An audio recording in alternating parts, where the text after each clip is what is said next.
dans une perspective quelque peu théorique, mais ouvrant à des situations fort réalistes.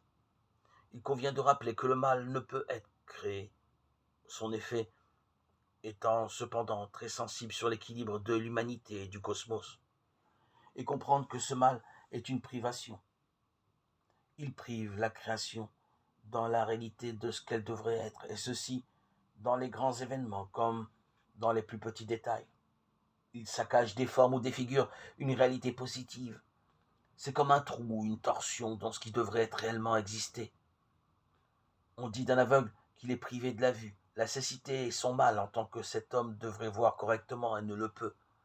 Toutefois, dans ce cas, le mal n'est pas que dans le symptôme, l'absence de faculté visuelle, mais aussi la cause. La cécité est-elle due à un trouble de naissance, une question d'anomalie génétique ou encore une maladie cérébrale? Le mal est aussi dans la cause, laquelle prive le sujet d'une partie de son intégrité physique.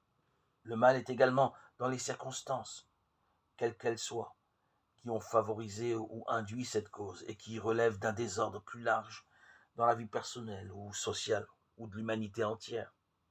L'exemple peut s'appliquer à toutes les maladies organiques ou psychiques, mais il est susceptible de s'élargir aux fléaux altérant l'harmonie de l'existence humaine, tel, à titre illustratif, l'usage de la drogue. Cette dernière est un mal en tant que cause lorsqu'elle exerce son impact destructeur sur le système nerveux. Elle est un mal en tant que symptôme, dans le large éventail des conséquences psychophysiques ou sociologiques. Délinquance, vol, agression, violence.